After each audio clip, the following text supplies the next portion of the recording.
Ads లేకుండా latest episode చూడండి.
అక్కా,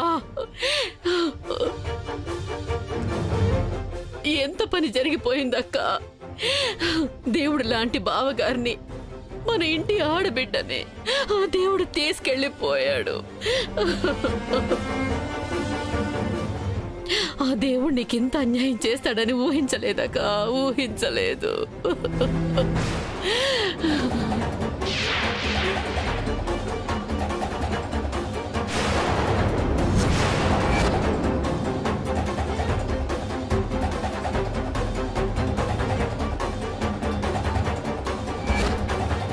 10 మందికి మేలు చేయడమే తప్ప బావగారు ఎప్పుడూ ఎవరికి కీడు చేసింది లేదు. మరి భగవంతుడు ఎందుకింత శిక్ష వేశాడు? నీ చేతులతో నువ్వే చంపేసి ఇప్పుడేం తెలియనట్టు ఏం దొంగేడుపులు ఏడుస్తున్నావు చిన్నక్క. మన వంశాన్ని శాపం వెంటాడుతుందని గుళ్ళో సాధువు చెప్తే పట్టించుకోలేదు. కానీ ఆ శాపానికి నువ్వే బలైపోతావని ఊహించలేదు పెదనాన్న.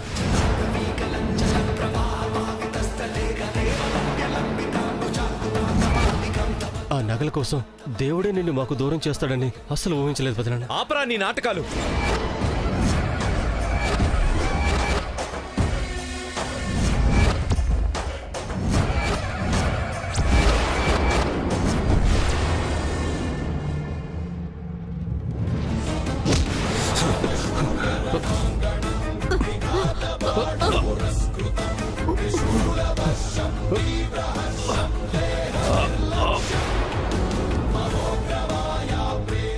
వదులు దేవాన్ష్, వదులు వదులు వదులు దేవాన్ష్. మర్యాదగా నిజం చెప్పు.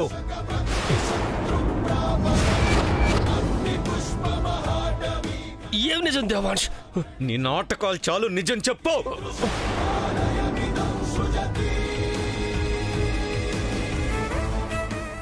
నిజం చెప్పు. నాటకాలేంటి దేవాంశ్? నువ్వేమంటున్నావు? నా కొడుకు వదులు. దేవా, ఏం చేస్తున్నావు మనోడా? వదలనిందు. దీనంతటికి కారణం వీడే. నిజం చెప్పరా. నువ్వే కదా ఈ దారుణానికి వడిగట్టావు. చెప్పరా.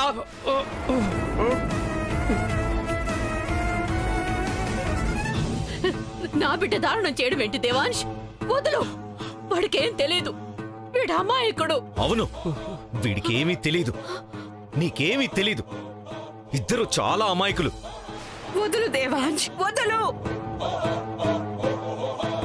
మనోడా, ఏమైందిరా? ఇందు, వీడు వీడి తల్లి కలిసి శాపాన్ని సాకుగా చూపించి నాన్నని అత్తయ్యని చంపేశారు.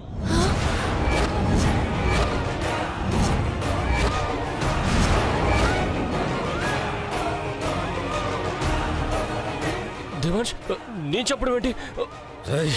నాకు తెలుసురా ఇది మీ పని అని. మర్యాదగా చెప్పు, ఎందుకు ఇలా చేశారు? దేవాంశ్, పిన్ని మావయ్యలో యాక్సిడెంట్ లో పోతే పాపం వాళ్ళనంటావేంటి? జరిగింది యాక్సిడెంట్ కాదు వదినా. పక్కా పథకం ప్రకారం ప్లాన్ చేసి ఇది యాక్సిడెంట్ లా చిత్రీకరించారు.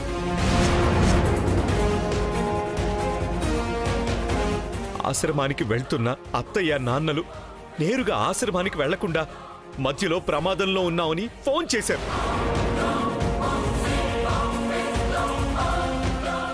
వారసత్వ సంపద ఇస్తేనే విడిచిపెడతామని చెప్పారు. కానీ చెప్పిన చోటుకు వెళ్లేసరికి లేరు. మళ్ళీ ఏ ప్రమాదమూ లేదు, ఆశ్రమానికి వెళ్తున్నామని నాకు ఫోన్ చేశారు.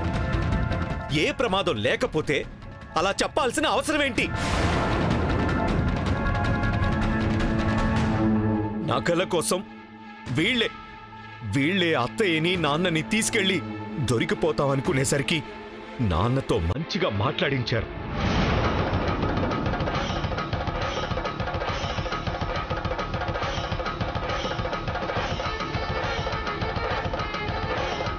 కానీ తర్వాత ప్రమాదంలో పోయినట్టు టీవీలో న్యూస్ వచ్చింది. వీళ్లే ఆ ప్రమాదాన్ని సృష్టించారు. అక్కడ ఏమైనా జరుగుండొచ్చు దేవాంశ్. అది వీళ్లే చేశారనడానికి సాక్ష్యం ఏంటి? అలా అడుగమ్మా. అసలు మళ్ళీ ఇంట్లో అడుగు పెట్టనని పంతంతో వెళ్ళిపోయాను నేను. కాని బావగారు పోయారు. తోటి కోడలు పుట్టెడు దుఃఖంలో ఉందని పంతాన్ని పక్కన పెట్టి బాధని పంచుకుందామని వస్తే నన్ను నా కొడుకుని హంతకులు చేస్తారా? అసలు మేమెందుకు ఇలా చేస్తాం? ఆస్తి కోసమా? అసలు ఆస్తి వద్దనుకుని వెళ్ళిపోయిన దాన్ని నేను ప్రాణాలు తీస్తానా? ఈ ఆస్తి కోసం కాదు, అంతకు మించిన వారసత్వ సంపద కోసం ఇదంతా చేశారు.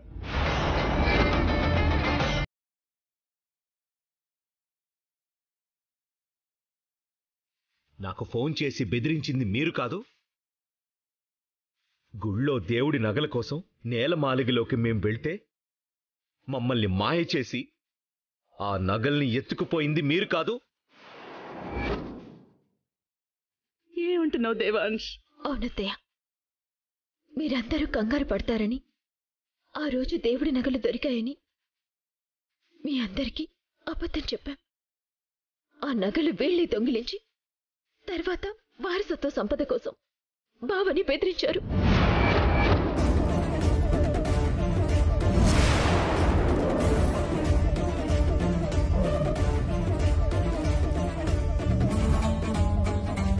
ఆ బెదిరింపులు చూస్తే వీళ్ళు ఎంతకైనా తెగిస్తారని అర్థమైంది. ఆ యాక్సిడెంట్ అనుకోకుండా జరిగింది కాదమ్మా. ఆ సంపద కోసం వీళ్లే చేయించారు.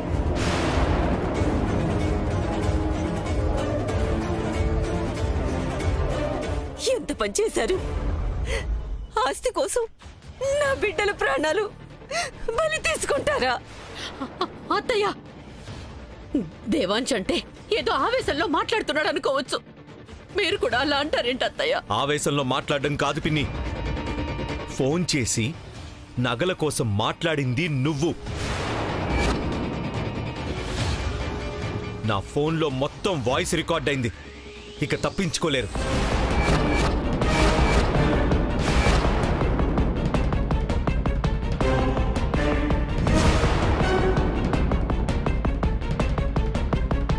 నువ్వు నగల కోసం ఫోన్ చేసి బెదిరించావా? నా మనవడు చెప్పింది నిజమా? చెప్పు స్వాహా. అవునత్తయ్య,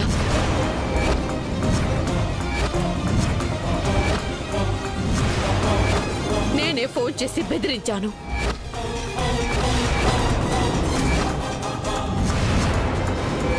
ఆ సంపద ఇస్తే నగలిస్తామని చెప్పాను.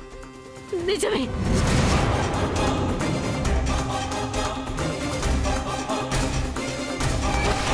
కానీ బావగారి చావుకి నాకు ఏ సంబంధము లేదు.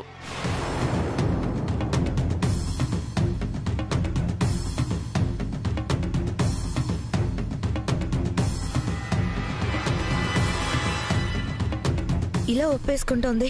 ఆధారాలున్నాయనేగా భయపడుతోంది. ఆ గొంతు నాది కాదని అబద్ధం చెప్తే సరిపోయేది కదా. చూసావా ఇందు? సంపద ఇస్తే నగలు ఇస్తానందంటే నగలు వాళ్ళ దగ్గర ఉన్నట్టే కదా. వీళ్లే దొంగతనం చేసినట్టు కదా.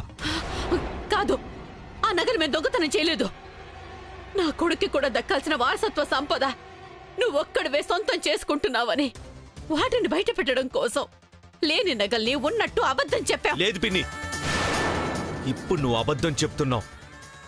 ఆ నగలు మీ దగ్గరే ఉన్నాయి. ఆ నగలే ఉంటే వాటితోనే ఏదో ఒకటి చేసుకునేవాళ్ళం కదా దేవాంశ్. మళ్ళీ మీ వైపు చూసుండేవాళ్ళం కాదు. అవును, చూసుండేవాళ్లు కాదు. కానీ ఆశ, అంతకు మించి ఎక్కువ దక్కించుకోవాలన్న ఆశ. ఆ ఆశతోనే నా దగ్గర సంపద ఉందని తెలియగానే మీ దగ్గర నగలు ఉన్నాయని బయటపడ్డారు. కాదు, ఆ నగలు ఉన్నాయని నువ్వు చెప్పిన కారణంగా అవి మా దగ్గర ఉన్నాయని నా కొడుకునెవరో బంధించి వాడి ప్రాణాలు పోయేలా చిత్రహింసలు పెట్టారు.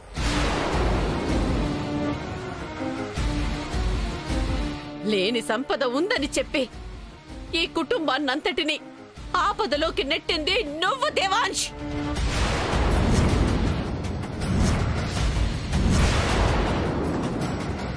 ఏమంటున్నారత్తయ్య? అసలు సంపదే లేదా? దేవాంశ్ నాటకమాడా? అవును, లేదు. కానీ ఉందని దేవాంశ్ అబద్ధం చెప్పడం వల్ల అందులో మాకు వాటా వస్తుందని దానికోసం వాళ్ళని బంధించారు.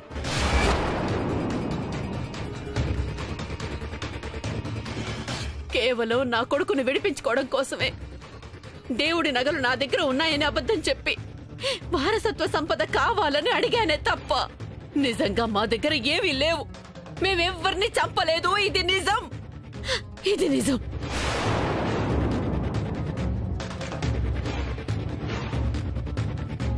ఇప్పుడు బావగారిని శాంతవతినని కూడా ఆ సంపద కోసమే ఎవరో చంపేసుంటారు. దేవాంశ్, ఇదంతా నువ్వు లేని సంపదని ఉందని అబద్ధం చెప్పడం వల్లే, లేదంటే ఈ ఘోరం జరుగుండేదే కాదు. అవును, సంపద ఉందని అబద్ధం చెప్పి పెదనాన్న అత్తయ్యలు చనిపోవడానికి ఒక రకంగా కారణం నువ్వే దేవాంశ్.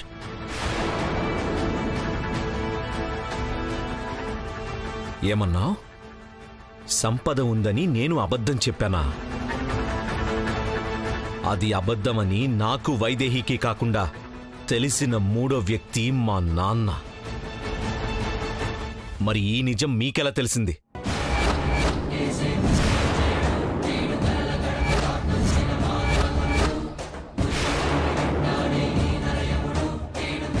అంటే నాన్నని బంధించింది మీరు. సంపద లేదన్న నిజం తెలియగానే చంపేశారు కదా?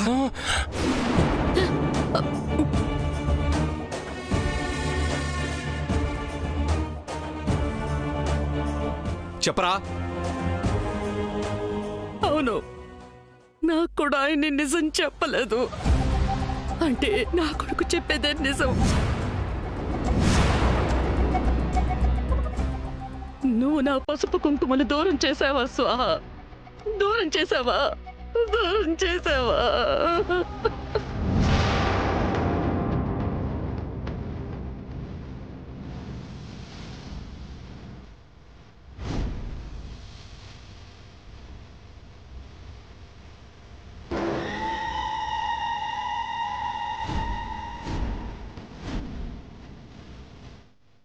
ఏడవకమ్మా, ఊరుకో కౌసల్య, ఊరుకో అమ్మా. లేదక్కా, ఈ నిజం బావగారే నాకు చెప్పారు. ఎప్పుడైతే సంపద కోసం నా కొడుకుని బంధించారో అప్పుడు బావగారికి ఫోన్ చేసి విషయం చెప్పారు.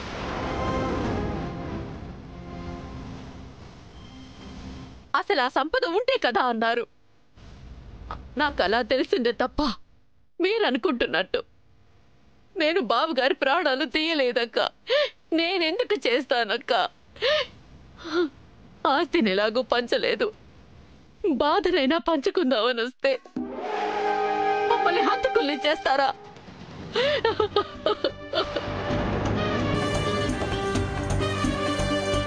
లేదత్తయ్య, ఇప్పుడు కూడా మీరు అబద్ధమే చెప్తున్నారు. మీ కొడుకుని ఎవరో బంధించుండొచ్చు, కానీ వారసత్వ సంపద కోసం మాత్రం కాదు. ఆ సంగతి మీకు తెలుసు. చాలు వైదేహి, ఎక్కడ నీ బిడ్డ మీద నింద పడుతుందోనని నేరం అత్తయ్య వాలీల మీద వేస్తున్నావా? నా బిడ్డ మీద నింద పడ్డమేంటి? ఏం మాట్లాడుతున్నావక్క? అవును,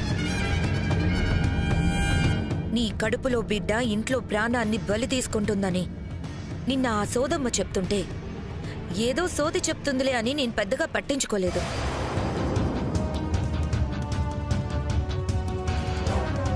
శుభమే అశుభంగా మారబోతున్నది తల్లి. పుట్టేది పసిగుడ్డు కాదు, ప్రాణాలు తీసే పాషాణం. వంశాన్ని నిలబెడతాడనుకున్నవాడే నాశనం చేస్తాడే తల్లి. అదే తన మాటలు నమ్మి జాగ్రత్త పడుంటే పరిస్థితి ఇలా ఉండేది కాదు. దీనంతటికీ కారణం నీ కడుపులో బిడ్డ.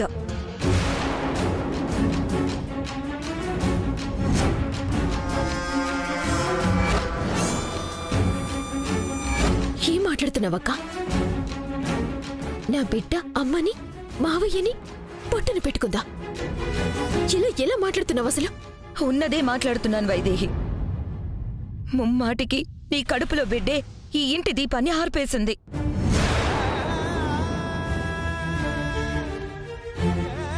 ఈ ఇంటికి పెద్ద దిక్కు లేకుండా చేసింది.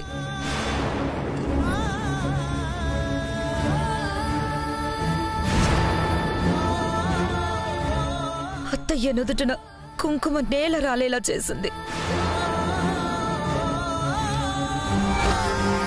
చివరికి నీ కన్న తల్లిని కూడా నీకు దూరం చేసింది. శాపాన్ని మోసుకొస్తున్నది నీ కడుపులో పిండమే. వదినా! దేవాంశ్, ఎవరు ఎంత అరిచినా ఇది నిజం. ఆ సౌదమ్మ మాటలు గుర్తొస్తుంటే ఇంకా ఏం అనర్థాలు జరుగుతాయోనని భయంగా ఉంది.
ముమ్మాటికి నీ కడుపులో బిడ్డే ఈ ఇంటి దీపాన్ని ఆర్పేసింది. ఈ ఇంటికి పెద్ద దిక్కు లేకుండా చేసింది. అత్తయ్య నుదుటిన కుంకుమ నేల రాలేలా చేసింది.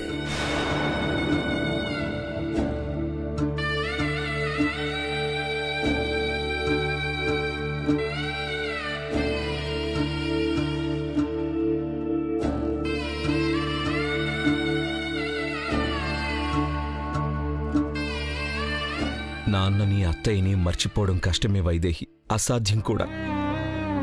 కానీ కడుపులో ఉన్న బిడ్డని మర్చిపోతున్నాం. ఆ బిడ్డ కోసమైనా వేళకి తిని నిద్రపోవాలి కదా. మన బిడ్డేం తప్పు చేసింది బావా?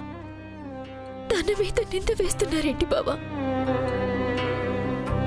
అమ్మ మావయ్యలు చనిపోవడానికి కారణం మన బిడ్డ. లేదు వైదేహి, వాళ్ల ఆలోచనల్లోనే తప్పుంది. అది ద్వేషం కావచ్చు, అసూయ కావచ్చు. వాళ్ళేదో అన్నారని బాధపడుతూ తిండి నిద్ర మానేస్తే మన బిడ్డ ఏమైపోతుంది చెప్పు?